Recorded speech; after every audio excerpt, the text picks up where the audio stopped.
Okay, thank you all so much for attending First Thursdays on Buy Nothing, Get Everything, a presentation on how the gift economy works to connect communities and support individuals to give what they want and ask for what they need. With our guest speaker, Rebecca Rockefeller, co-founder of the Buy Nothing Project. We're excited to have her with us today, and another wonderful speaker joining us this month, which is an important conversation about consumption and the culture around that, and how we can have everything without buying anything. So we hope this event inspires you to give gifts more sustainably over the upcoming holidays and challenges you to make that second hand your first choice more often. So thank you again for joining us today with Rebecca, and we're grateful to have her here with us. But before we hear from Rebecca, just a few announcements.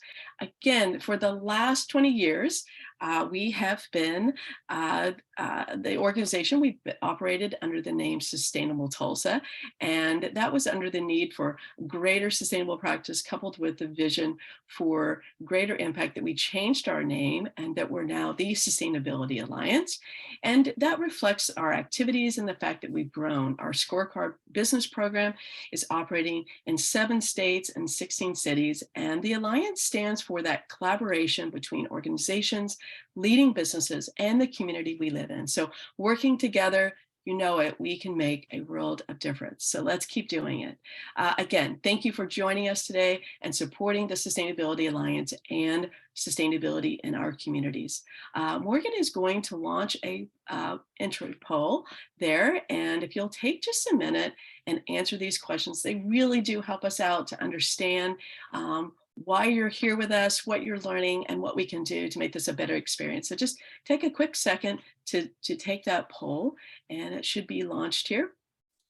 And as you're taking that poll, just wanted to begin to say thank you to some of our our sponsors that help make this program possible. So our First Thursday lead sponsor is Williams. Our neighborhood partners is Public Service Company of Oklahoma and PSO Wind Choice. And our community advocates are American Waste Control, Cavanta, the Met, One Oak, Save Our Streams, Spirit Air Systems, Tulsa Farmers Market, Bank of the West, Camp Trevera, and our newest member, the Sustainable Advisor Alliance. So we're thrilled to have them all here today and thank them very much for their support. If you know them, send them a thank you in the chat, letting them know you appreciate their support to this program so that we can bring great speakers like we have today. And so I also want to give a thanks to our wonderful Sustainability Alliance board members. We appreciate all that you do to support and further our mission. And finally, I'd like to thank the incredible team, the Sustainability Alliance team who worked really hard to bring this to you: Teresa Kerrigan, Jill Maud, Jason Breimer, and Morgan Fairley. Thank you, and give the board and the staff all a round of applause for their hard work and really keeping sustainability on top of mind and making sure that we are making that impact here in all of our communities. If you want to support the work we do, it's also easy for you to do that by becoming an individual supporter of the Sustainability Alliance. It's easier than ever before as well. $25, your name is added to a growing list of change makers in the community. So click on the link that's in the chat there for you and make a donation today. We appreciate all the support. Every little bit counts. So thank you for considering supporting us today. And again, please join us for our next First Thursday. We're going to kick off 2023, January 5th with our next First Thursday. And we're excited to have another great line of speakers and topics and resources. So happy holidays to you all. We hope to see you and sign up for the email and gain access to all these events. And you can go to our website, thesustainabilityalliance.org, and there and a link in the chat now. So join us and sign up. We want to see you and want to hear what your new goals are for 2023. Last year, the Sustainability Alliance launched a Facebook group, and that helps better connect our community. If you'd like to connect with sustainably minded people, join the Facebook group. Today, Morgan will put that in the link in the chat for you. And Now I'm just going to briefly introduce our digital booths, and again, we thank them for their sponsorship, and then we'll kick off our program. So again, I'd like to start, if we can, start a video from our lead sponsor, Williams. Let's see if that will. Since Williams was founded in 1908, much has changed. The growth of cities, rise of technologies, our transformation from a family-owned business to America's clean energy partner, supplying natural gas for cooking, heating, and powering 76 million homes. And while so much has changed, some things should remain the same, like keeping promises, exceeding safety standards, doing the right thing, and protecting the environment. Williams, we make clean energy happen. Thank you again, Williams. We literally couldn't do this program without their support. They've been so generous over the last couple of years, and I think Barbara's in the room. So thank you again, Barbara, for believing in the work that we do and the sustainability efforts that you are also making there at Williams. I also want to thank our PSO partner, and they are wanting to help you with some information on the solar calculation and rebate opportunities. So visit them online and learn more. You can also reach out directly to Carrie Rowland at krrowland@aep.com and learn how that you can better save and reduce your energy use and make that big impact on your pocketbook, but also impact on the environment. Our community advocate sponsors, we have our American Waste Control, who offer a single stream recycling services. And if your businesses need recycling services, give Amanda a shout at amanda@awcok.com. And next, we also have the Met, who offers recycling services throughout the year through their drop-off sites and special recycling events. The Met, and they proudly provide meaningful employment opportunities for individuals with disabilities. Find out more by visiting metrecycles.com. And our Save Our Stream is the City of Tulsa department that promotes healthy waterways and pollution prevention through their stormwater quality programs. From environmental inspections and household pollutant collection, they offer various services to help you and help our stream. So get in touch with them via email at stormwaterquality@cityoftulsa.org and find out something new that you can do to really help protect our streams. And if you're curious about your carbon footprint or of a purchase, Bank of the West exclusively offers this service through their mobile app and donates 1% of their net revenue from your bank account to 1% of the planet at no cost to you. Questions or you want to sign up, call Eric Anders at 918-877-4577 and get involved. We also have our Tulsa Farmers Market, which takes place every Saturday here in the Tulsa area from May through November. And now they're kicking off their winter time, and that's at Kendall Whittier District. Make sure to check it out. Their fall and winter schedule to get to your local yummy fairs during this cheerleader season too. They have so many good things, so don't forget about them. And it's a great location with some fun shops around there too. And finally, our newest sponsor is the Sustainability Advisor Alliance, and Julie is actually here just to say a few words. Julie. Thanks a lot, Corey. It's interesting. I think you and I have had kind of parallel paths. And it's also pretty interesting that you're the Sustainability Alliance and we are Sustainable Advisors Alliance. That most people know me as Sky Advisors. I launched the Sustainable Impact Investing firm in 2017. Well, over the last couple of years, especially during the pandemic, I took on 5 partners, turned my firm into a co-op where we were equally owned with equal permissions and equal positions in the firm.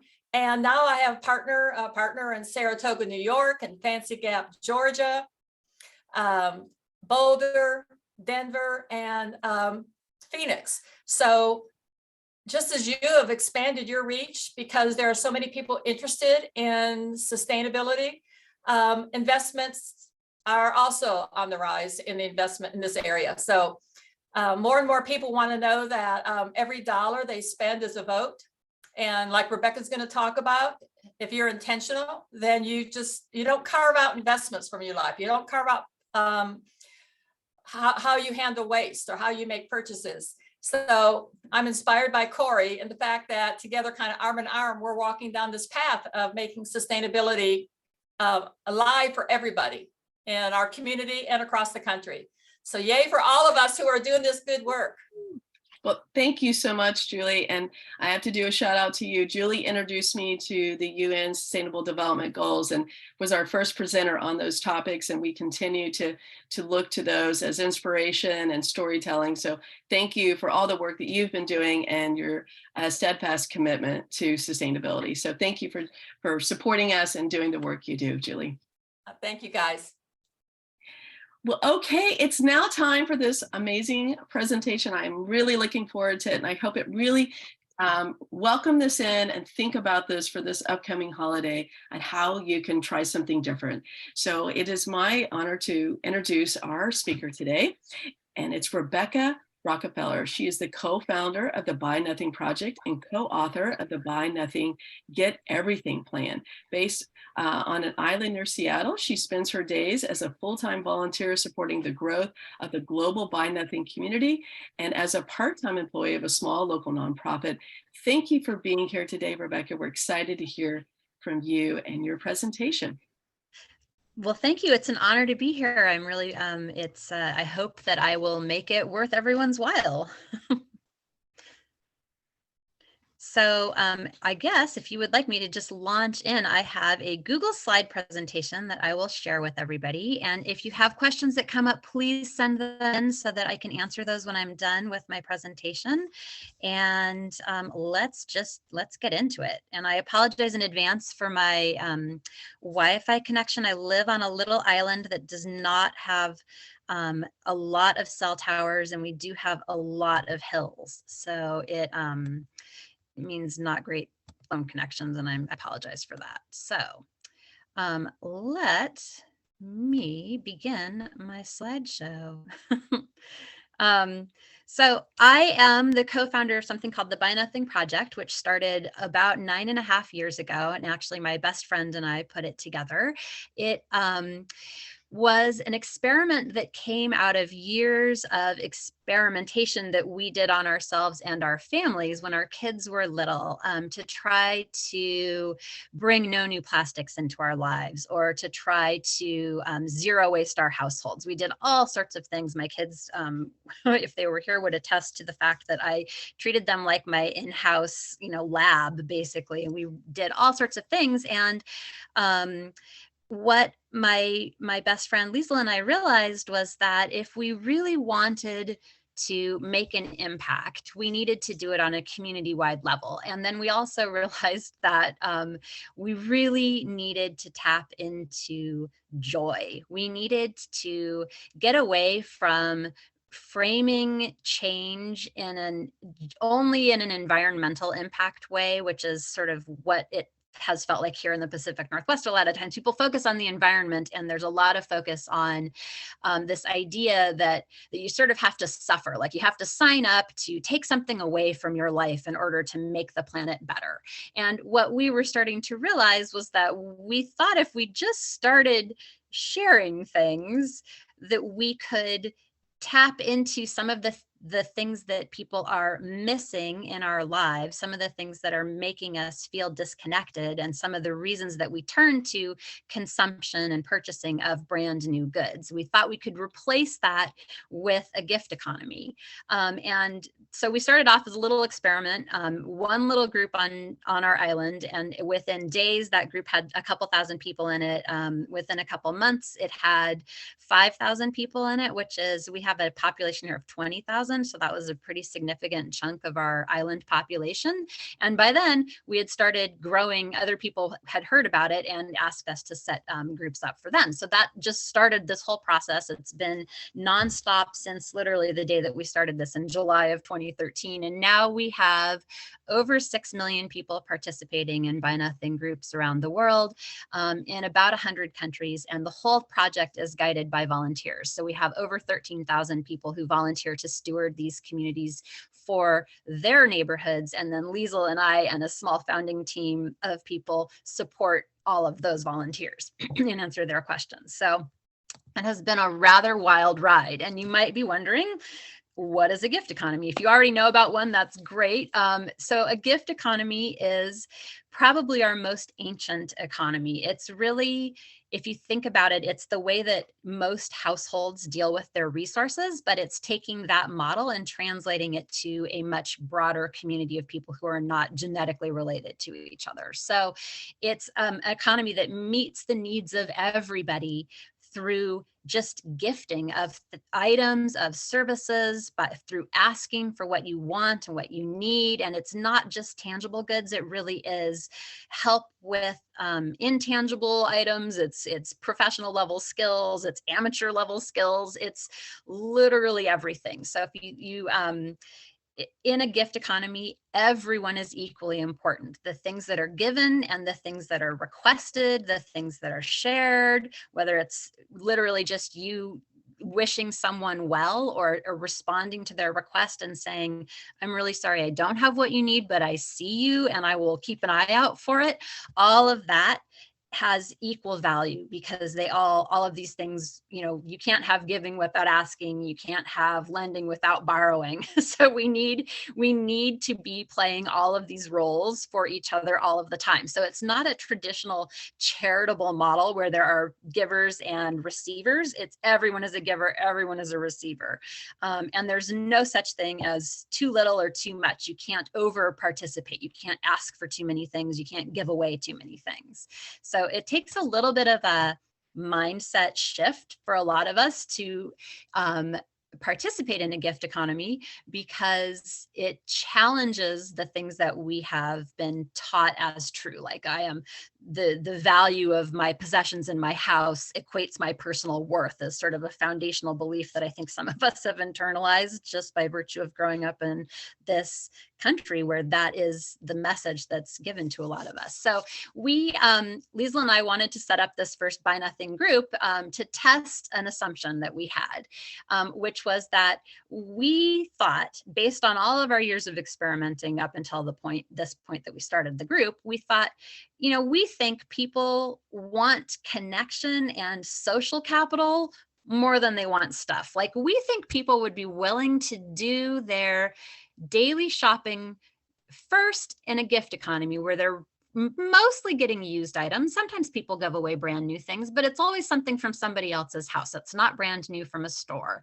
And we thought if we could connect people so that we could see each other and we could have conversations about these gifts and these asks, we think that will actually meet more needs than just shopping for the thing that we need in a store. So we set up our Buy Nothing project really as an experiment to test that hypothesis. And it has borne out to be, we believe that, yes, that is actually a truth that we have discovered about people, is that we really do want to be connected to our communities. We want to build social capital, or in other words, good reputations. And we want we want that more than we want brand new stuff. So if we can find a way to bring this into our lives, we find ourselves leading lives of more meaning because we know that we are important to our neighbors and that they are important to us. And that is what we've seen as the true wealth that we are accumulating in all of these Buy Nothing gift economies around the world. What really is happening is communities are becoming more resilient because people are more connected to each other and they remember that they care about each other. We're like teaching ourselves how to do these things that we have lost track of somewhat in some cases over the years, where we've been taught to fear each other or taught to be suspicious of each other and not really trust each other in our local neighborhoods. And so a gift economy actually gives that trust back to a community. If it is missing, if you already have it, it just amplifies it and makes it stronger. And we've also found that, contrary to, whenever I give one of these presentations, somebody always says, wait, if everyone did this, aren't you going to ruin the local economy? Like, are you out to kill capitalism? And I'm not out to kill capitalism. It actually turns out that based on some surveys that we've done of people participating in Buy Nothing projects, market economies, local economies tend to be the first, they tend to benefit when people participate in their local Buy Nothing project or any other gift economy. The more we can get and used and saved, the more it frees up money in our pockets to spend locally where we might not have been able to do that before, or to save and make investments. So we're accumulating personal wealth, and we're also helping local businesses when we don't have to purchase things that often would come from a big box store or be purchased online. So that's the why did we try this? And you might be saying like, all right, that all sounds really great and lofty, but does this really make a difference? Like, how much of a difference can this really make? So like I was just mentioning, we've done some survey work with help from volunteer data scientists to sort of prove, we believe, that people truly are purchasing fewer things new when they participate in a gift economy, and they are increasing their savings, they're spending more locally, and they also are seeing a greater ability to withstand financial hardship. So for instance, during the pandemic, when we went into the pandemic, we had about 2 million people participating in Buy Nothing groups. And within that first year of the pandemic, we doubled that to about 4 million people. And now we are at over 6 million people. And I think it's because it really does help us all when we are sharing our goods and not having to buy them new.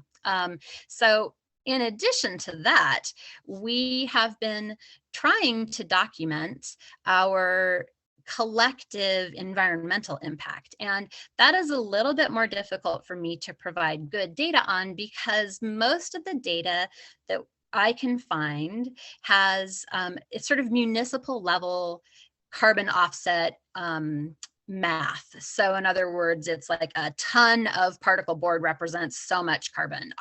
This much raw junked metal is this much, and it doesn't. There isn't yet we haven't yet been able to find a database that translates like a whole functional toaster oven being reused versus that toaster oven being broken down into its component parts. And the same thing for furniture and even food waste. So we believe that we're using these calculators that we can get access to calculate impact, but we think the impact is actually even larger than what we're able to prove. And we are working on our own database to try to translate functional goods being shared multiple times over years into what the real environmental impact of that is. But just based on what we've got available, we took a sample set of a neighborhood on the edge of Seattle that had just over 3,500 people participating in a 6-mile radius, which is a pretty average, like starting out Buy Nothing, functional Buy Nothing gift economy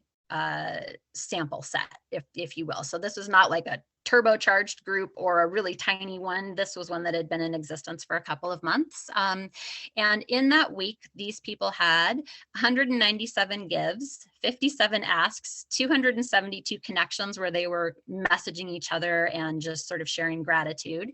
And that, when we broke that down item by item into different categories, represented at least 5 tons of greenhouse gas emissions savings for that month, if we extrapolate from that 1 week and sort of assume that was average behavior, which it was.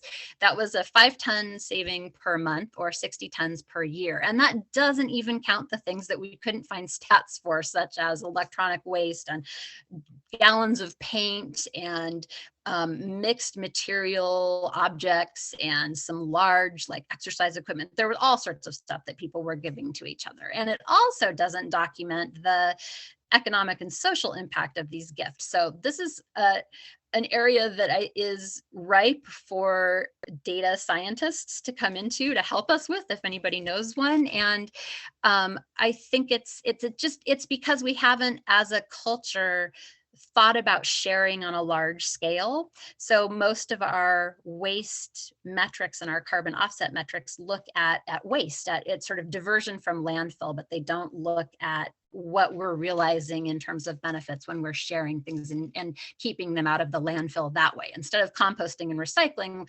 what if my neighbor actually eats my leftover pizza and it doesn't go to the compost pile? So, and that is something that happens all the time in Buy Nothing groups. There is no limit on what you can give or ask for there, as long as it's legal. So people really do share things like leftover food with each other on a regular basis. Everyone participates at their own risk and takes only the stuff that's that they feel safe with, but we see a lot of that happening. So that gets us to, I'm hoping you're going to be willing to give this a try. And Liesl and I have broken down the Buy Nothing lifestyle into 7 steps. And this is if you take these 7 steps, you can basically buy nothing and get everything you want and need, almost everything.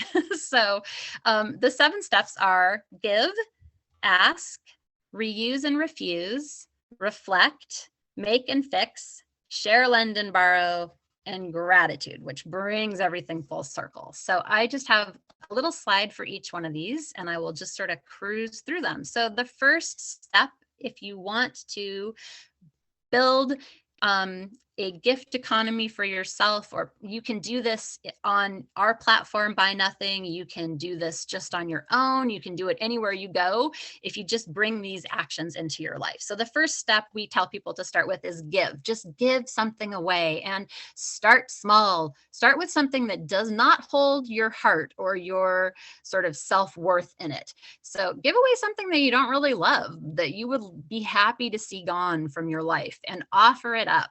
And the rule with gift economy gifts is that they need to be given away with no strings attached. You are giving purely for the joy of giving this gift away. You're not gonna, you can choose the recipient however you'd like, but once you give it to them, it's theirs. They can do what they like with it, and you're going to let it go into the world.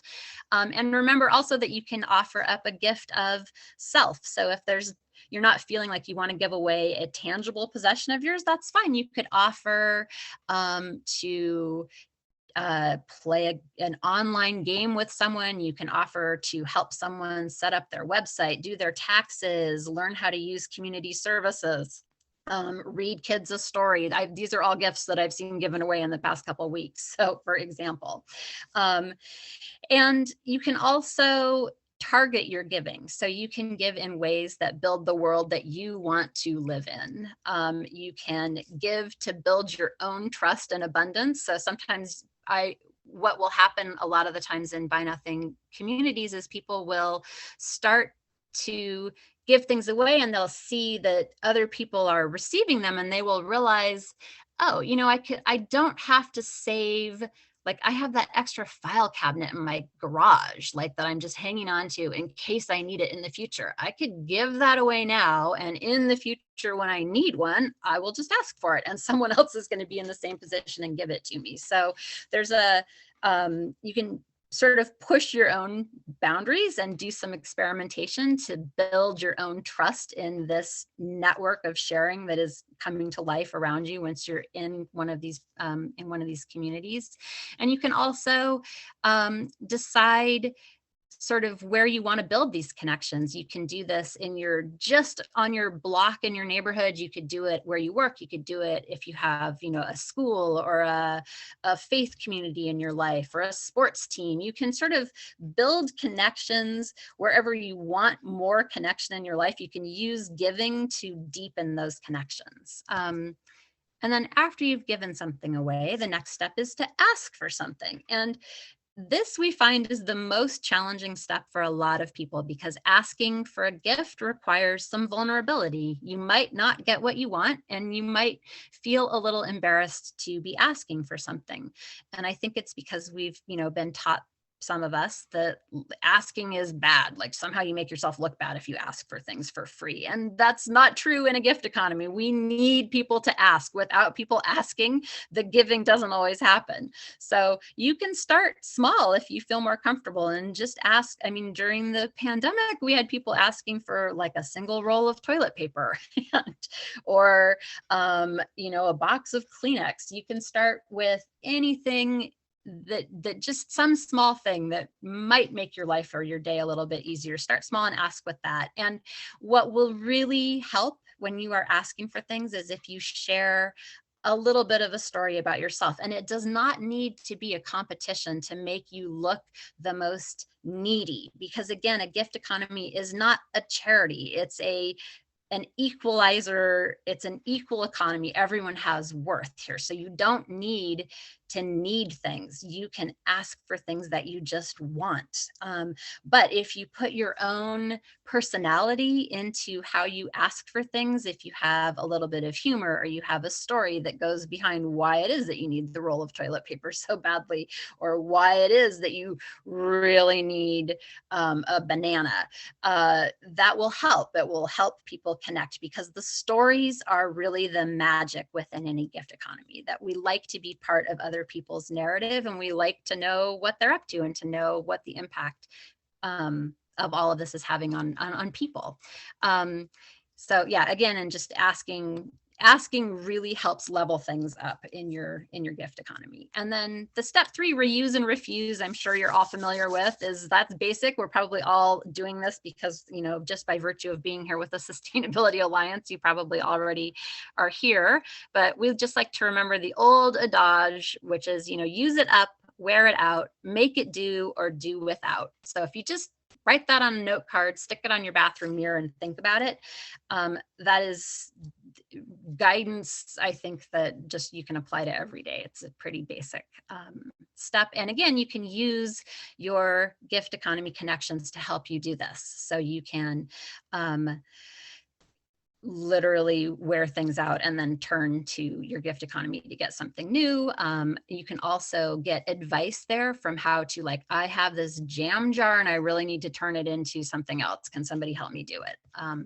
So look there for tips and tricks as well. And then step 4 is reflect. And this one is just, we find useful.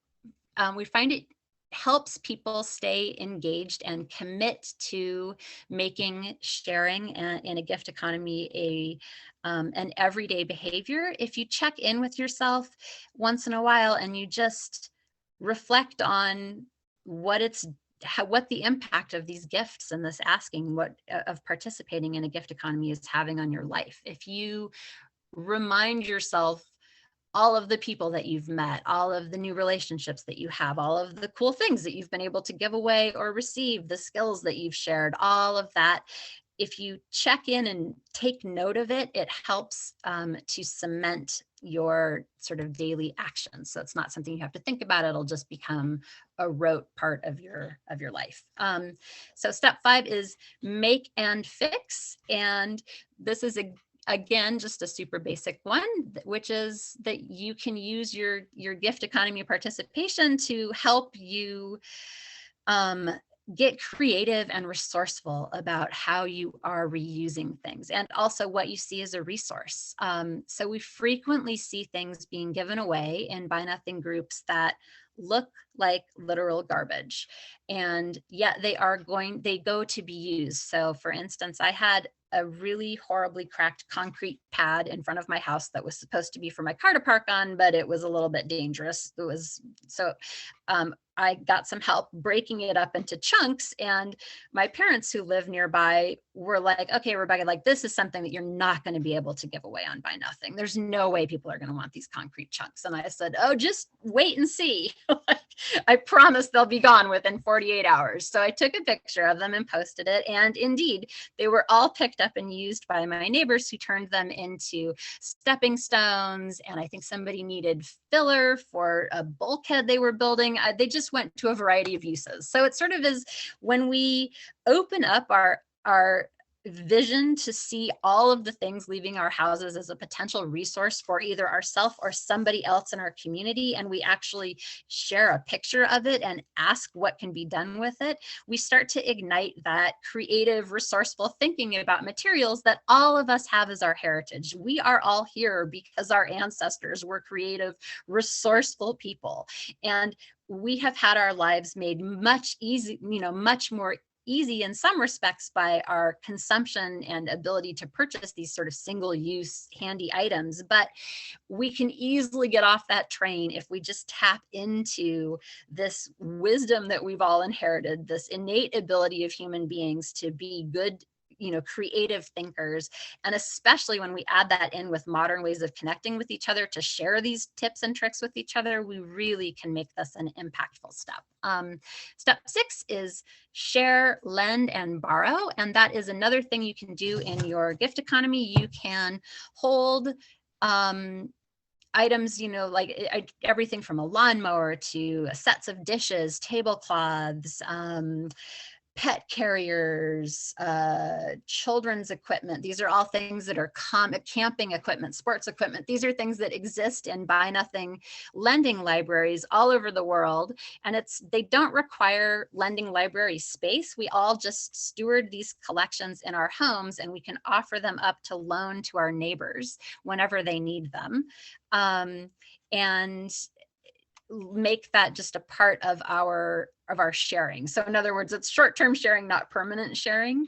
And the trick that we've seen for this, when you're doing it as just an individual stewarding a collection of things, is that you can set your own boundaries about who sort of what your rules are for people borrowing something from you. And then you also just need to be ready to extend forgiveness if, for instance, I loan out about 150 glasses that I had purchased for my wedding, like 20 some years ago.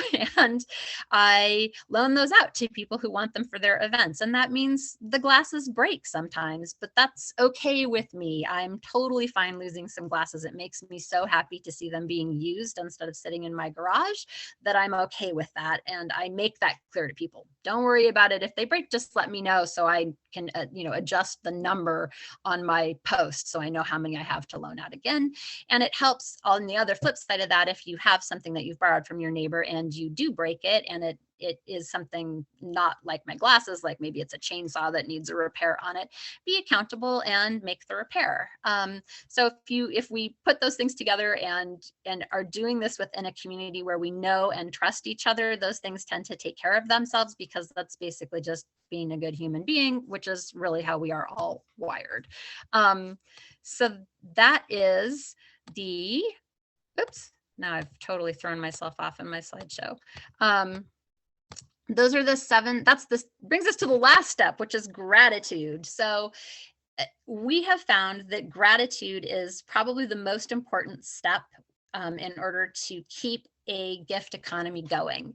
And it just means public sharing of gratitude. When you tell your community that you are grateful for a gift that you have received, or grateful to have given away a gift, because that is honestly something that people feel gratitude for being able to give things away. When you share that with your community in a public forum, public post, it ignites the desire in your neighbors to give and share and ask more themselves. So there is nothing like public gratitude to inspire sort of lasting engagement and change. It's a super important little step. So you can, if you're interested in all of these steps, you can do this, like I said, on your own, or you can come into our platform where we have everything sort of built so that to make it easy for you to access all of these steps. We have a free app that you can use. You can just go to any app store, or Play Store, and just search for Buy Nothing, download the app, set up your profile, get started. If you have questions, we have a help section on our website, and I'm one of the people who will answer your questions, so you can get a hold of me there. If you want to start super simple, you can do our holiday challenge, which is literally take your gift, the list of things that you are hoping to receive, either for yourself or other family members, write it up in a list, post it with say a little something about yourself, and share it. And you can do this within Buy Nothing, or you could do this on your own Facebook timeline. You could do this at work with your coworkers to see how many of your gifts you can sort of source for each other this way. And then you can also do one post that's all of the things that you have to give away. So this is a great time to go through your house and look for the things that you would like to regift, but that maybe for whatever reason you can't regift in front of your family. You need to regift them someplace else where people can't see what you're doing. Buy Nothing groups are great places to use those giftable items and give them away to other people. And then if you're doing this on social media, if you tag your posts with Buy Nothing Holiday Challenge, if you put that little hashtag on them and they're public, other people who are near you will be able to see them if you're outside of our app and trying to do this elsewhere. The hashtags like that are a great way to find other people, because there are a ton of people following these sort of buy nothing concepts on all sorts of platforms, not just ours. So that's a great way to connect with them. And then I'll just end with a couple of tips that I have picked up over the years. And the first one is floss one tooth at a time. So if you are new to these ideas and it feels overwhelming, set yourself a really low bar. Instead of trying to floss all of your teeth every single night for the rest of your life, just commit to flossing one tooth every night and see how it goes. And that one is going to turn into two. And the same thing happens with gift economy behaviors. Start small, just give one thing away once a week or once a month, and then see how it feels. And find joy. Joy is such a strong motivator. It works so much better than fear or shame. So take it easy on yourself and do the things that make you happy, and then do more of those things. And I promise you will be moving in the right direction if that is what you are using to guide yourself. So quit judging yourself for the things that are in your house or the things that you've purchased that you feel guilty about, and find good uses for them. If you can't use them, give them away. Find things to do with them that bring you joy. And just, again, the sharing stories along with your gives and your asks in a buy nothing community will help you get it'll help you give your things away. It will help you find what you're asking for. The stories are key. They're really the most helpful thing you can add to any of your communication with other people. So that is my presentation. I've got some resources on the last page here, my last slide. We have some short films that tell a little bit more about how all of this works. We've got a website that's full of resources, and we also have our book, which is a really much deeper look at the things that I just cruised through here. And you can usually find a copy of the book at your local library, and it's also available in multiple languages and multiple formats, so audiobook and ebook as well. So that is my presentation. Thank you so much, Rebecca. I think some great jewels of wisdom there, and I'm sure everyone was having their moment of thinking about themselves or their community and an opportunity. So, and I just think it's wonderful what successes you've seen through this effort, and that it is volunteer driven. As we're waiting, and again, send your questions through the chat, either directly to me or to Jason, who also has send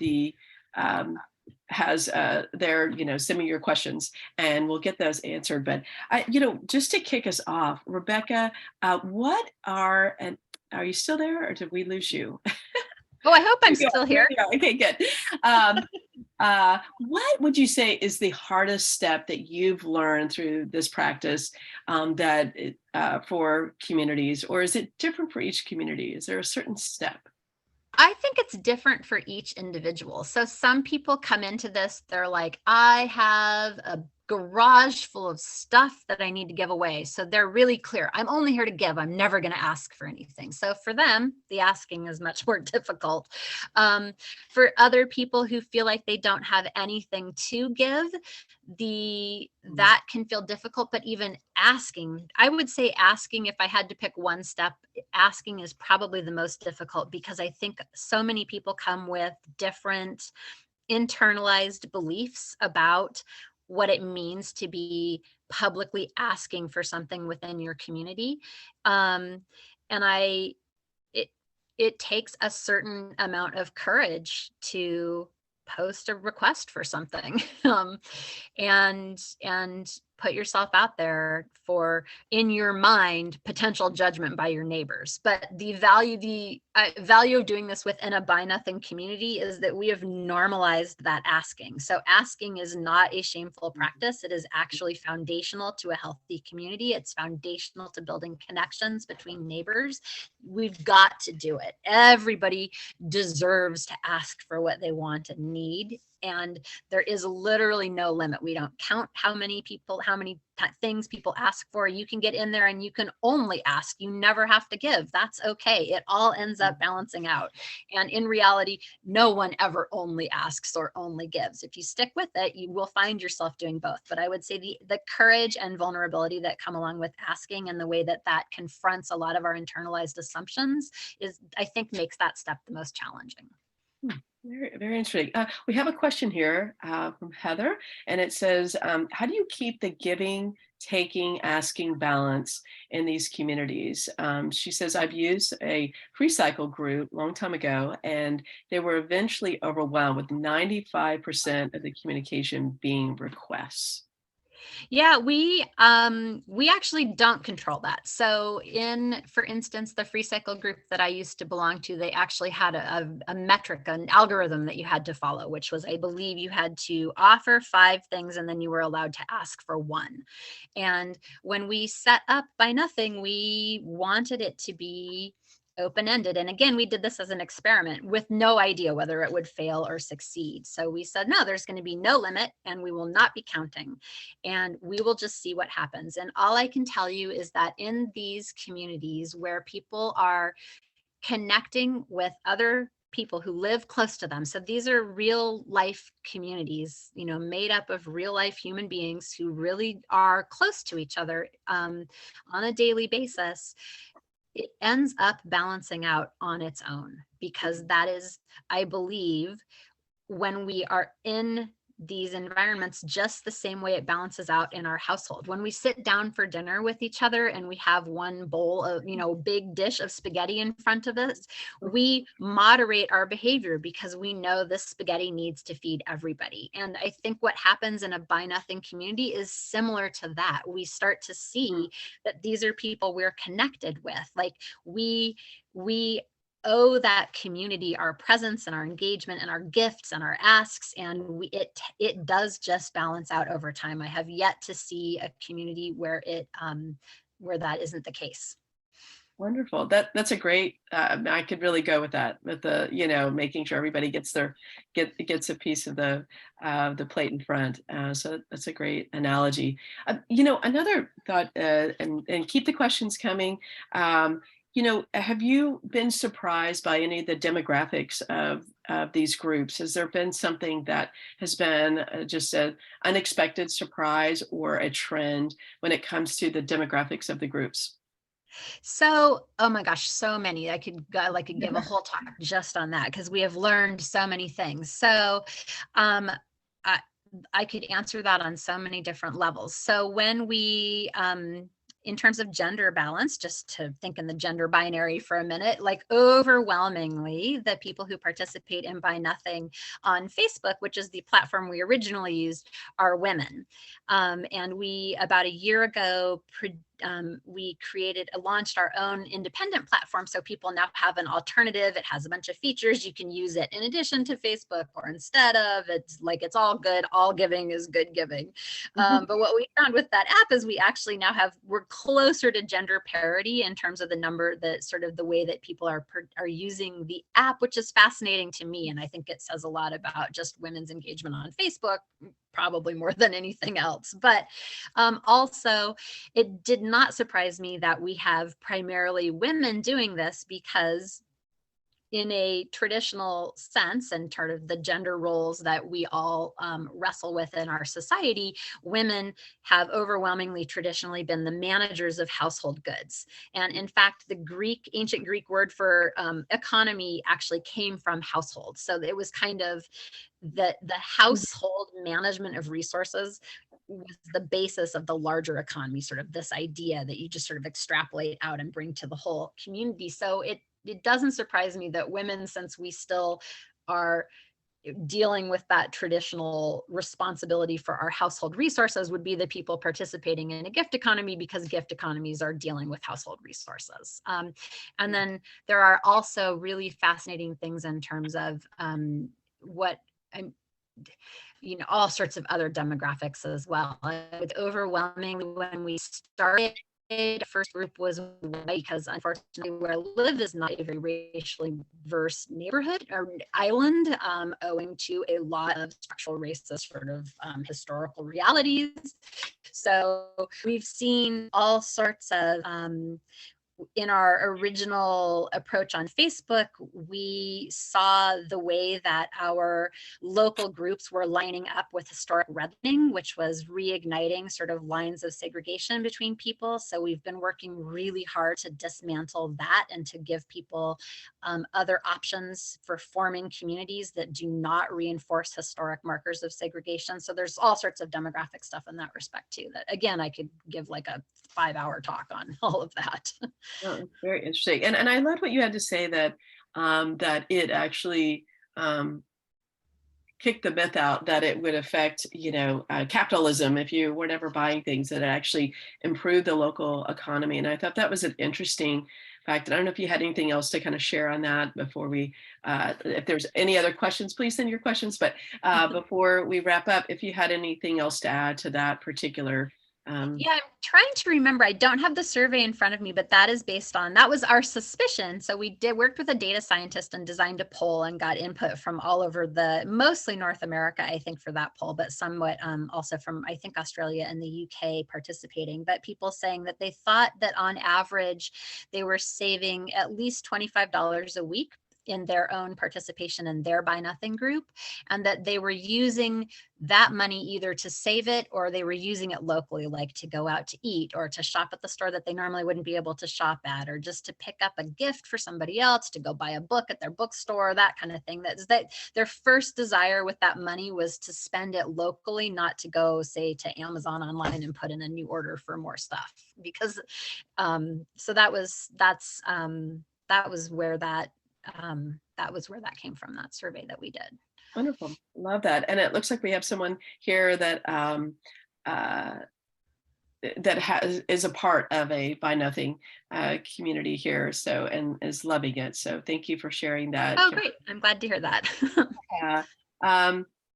Let's see. Let's see if this is a question here. It was kind of a comment on Facebook Marketplace. The platform is just, managing giving away items. I don't know. I'm not sure what the question is there, but it's kind of talking about how there's also the Facebook Marketplace and kind of an exchange, different platforms like that. But this is really a way to meet in person, really, in the Buy Nothing.